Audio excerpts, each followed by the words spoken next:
जय श्री सीताराम।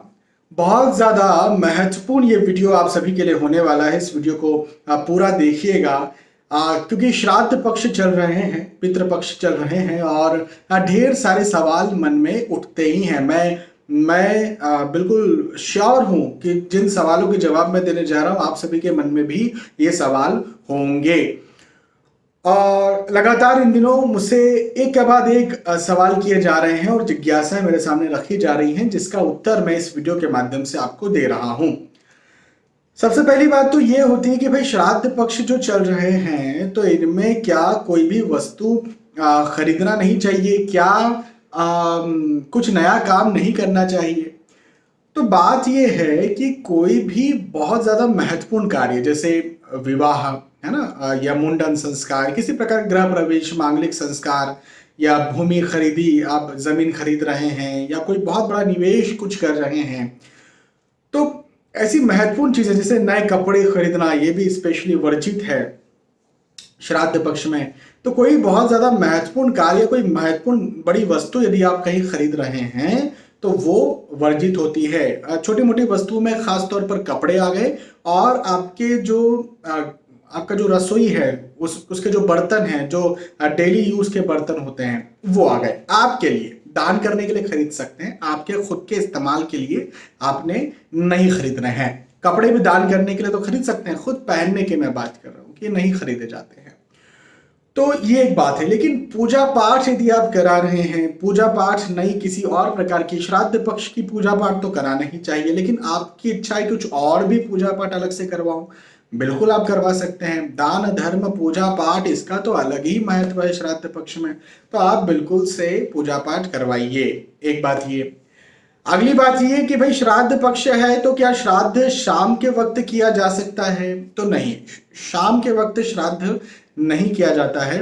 श्राद्ध का जो मुख्य समय होता है, आप ये मानिए कि दिन के 12 बजे का समय होता है। आप देखिए, बहुत सीधी सी बात है, वैसे तो बहुत सारे विधान होते हैं लेकिन आपको मैं समझाने के लिए बता रहा हूं कि श्राद्ध पक्ष में तर्पण किया जाता है। तर्पण है ना, जल लेकर के और फिर जल अलग अलग प्रकार से छोड़ा जाता है।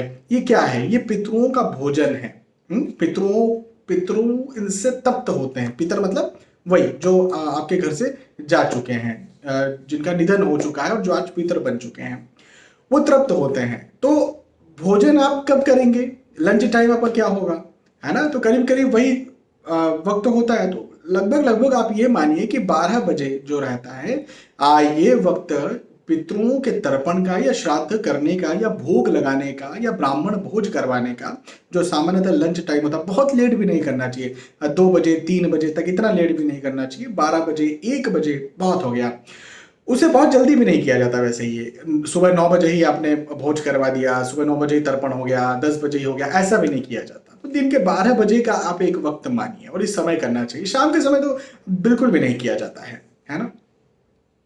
हमारे सनातन धर्म के जो भी संस्कृति होती है वो शाम की तो संस्कृति बहुत कम है।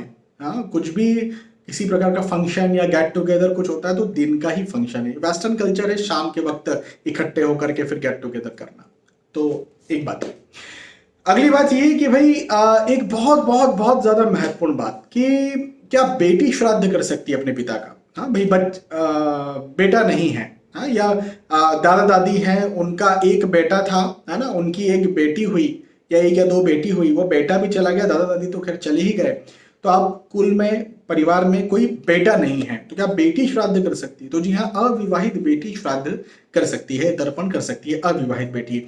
अब यदि विवाह हो गया तो फिर क्या करेंगे? तो देखिए, विवाह हो गया तो जो जमाई है, बेटी के हस्बैंड, वो भी कर सकते हैं। क्योंकि जब भी आप श्राद्ध पक्ष में तर्पण करवाते हैं और पंडित जी को बुलाते हैं तो पंडित जी आपसे सारे जितने भी आपके जानने में जो भी गए हैं, जिनकी मृत्यु हुई, उनके सबके नाम बुलवाते हैं। हाँ, यहाँ तक कि मित्रों के जो दोस्त हैं उनके नाम भी बुलवाते हैं। देखिए हमारे सनातन धर्म कितना कितना ज्यादा महान है। केवल आपके परिवार में जो आपके जो सगे गए हैं वो तो ठीक ही है, लेकिन आपके जो मित्र गए हैं उनके भी नाम बुलवाते हैं और उनके नाम बुला करके उनकी भी तर्पण करवाते हैं। तो कहने का मेरा मतलब क्या है, कहने का मतलब ये है कि यदि जमाई अपने ससुर जी का श्राद्ध भी करते हैं तो वो भी लग जाता है, और पंडित जी उस विधि से, उस पूरी पूरी विधि से पंडित जी को बता दिया जाए कि भाई हम जमाई हैं, हम उनका श्राद्ध कर रहे हैं, तो उसके अलग से विधि एक होती है, उस विधि से वो आपका श्राद्ध करवाते हैं। तो ये एक बहुत ज्यादा महत्वपूर्ण बात थी, ये मुझसे कई बार पूछा गया था क्या खाएं क्या ना खाएं। देखिए सामान्यतः तो प्याज और लहसुन, देखिए नॉनवेज, अंडा, शराब, ये बोलने की तो बात ही नहीं है भाई, ये तो आप खाना ही नहीं है ना श्राद्ध पक्ष में। श्राद्ध पक्ष में क्या, वैसे तो कभी भी नहीं खाना है, लेकिन श्राद्ध पक्ष में खासतौर पर यदि आप शराब सेवन करते हैं, यदि आप नॉनवेज, अंडा खाते हैं, पर स्त्री गमन करते हैं, है ना, वैश्यावृत्ति में आप लिप्त हो जाते हैं, तो एक बहुत बड़े पितृदोष का निर्माण करता है। और पितृदोष का निर्माण यदि ये करता है तो निसंदेह आने वाले वक्त में कहीं ना कहीं आपको कुछ ना कुछ भुगतना पड़ता है। तो नॉनवेज, अंडा, शराब या फिर वैश्यावृत्ति, इस प्रकार से चीजें श्राद्ध पक्ष में तो करनी ही नहीं चाहिए, पितृदोष से भी बचना हो। सामान्यतः भी नहीं करनी चाहिए, लेकिन पितृदोष से बचने के लिए श्राद्ध पक्ष में बिल्कुल नहीं करनी चाहिए। तो ये तो एक बात है जो बोलने वाली बात ही नहीं थी, बिल्कुल, ये तो सबको पता है। लेकिन सामान्यतः जब आप भोजन बनाते हैं तो उसमें भी श्राद्ध पक्ष में प्याज या लहसुन का जो सेवन है ये नहीं किया जाता है ना, तो इस बात का भी आपने ध्यान रखना है। बैंगन की सब्जी, ये भी जो है, या भटा भी हम कहते हैं, इसकी सब्जी जो है वो भी नहीं बनाई जाती है। मसूर की दाल भी श्राद्ध पक्ष में अवॉइड की जाती है। सबसे प्रिय भोजन जो है पितरों के लिए वो खीर, जो दूध से बनी हुई खीर, चावल और दूध शक्कर की खीर, और पूड़ी भी हो सकती है, रोटी भी हो सकती है, और कद्दू, जिसे पेठा कहा जाता है, या कद्दू की सब्जी, है ना, वो पितरों को बहुत ज्यादा पसंद है, तो वो थोड़ा सा तो जरूर से बनाना ही चाहिए। लेकिन नींबू और अदरक, जो पीस करके नींबू रखे जाते हैं वो, और अदरक भी जो है वो जरूर से रखना चाहिए। उसके अलावा फिर आप दूसरे जो भोज बना सकते हैं वो बिल्कुल बनाइए बिना प्याज लहसुन के सेवन के, है ना। दाल राइस भी जरूर से बनाना चाहिए, उसे ही संपूर्ण भोज माना जाता है।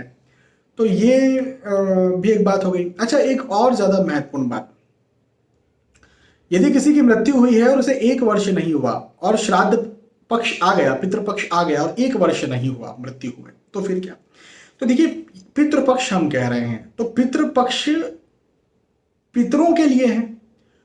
हमारे सनातन धर्म में शास्त्रों में यह मान्यता है कि 1 वर्ष तक, जब तक कि उनके दैहिक क्रियाकर्म जो होती है वो संपन्न नहीं होती, जैसे हर महीने पंडित जी आकर के कुछ क्रियाकर्म करवाते होंगे, फिर 6 महीने में एक बार, फिर 11 महीने में एक बार करवाते होंगे, है ना, हर महीने की एक तिथि होती होगी, तो वो दैहिक क्रियाकर्म होता है, फिर उनके नाम से अलग अलग पिंड छोड़े जाते हैं, है ना। तो 1 वर्ष तक जो है, या 11 महीनों तक जो है, वो एक क्रियाकर्म चलता रहता है, हर महीने या अलग अलग समय पर, जैसे भी पंडित जी कहते हैं।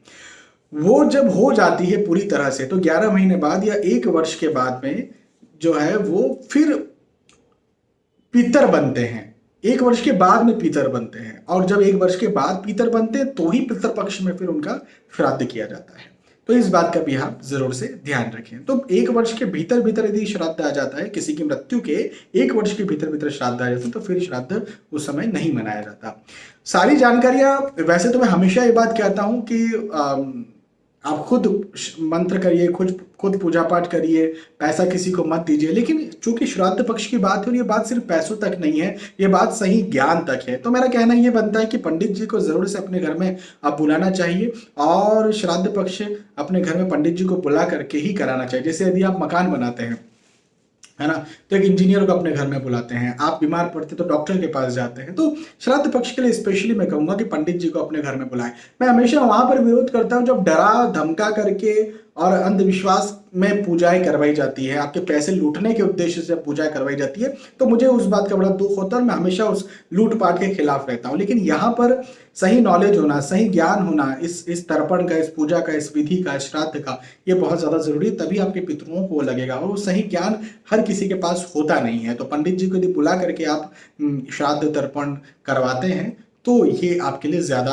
महत्वपूर्ण होता है। मैं पहले भी इस एक वीडियो में कह चुका हूँ, आज फिर कहता हूँ कि जिस दिन श्राद्ध है आपके घर में, है ना, जिस तिथि को श्राद्ध है उस तिथि को तो आपने बिल्कुल पूरी विधि से श्राद्ध करना है, लेकिन अमावस्या, सर्व पितृ मोक्ष अमावस्या, जो आखिरी दिन होता है श्राद्ध पक्ष का, उस दिन भी सारे पितरों के नाम से श्राद्ध करना ही चाहिए।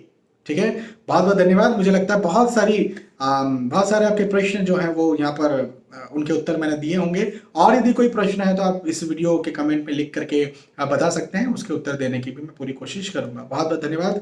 जय श्री सीताराम।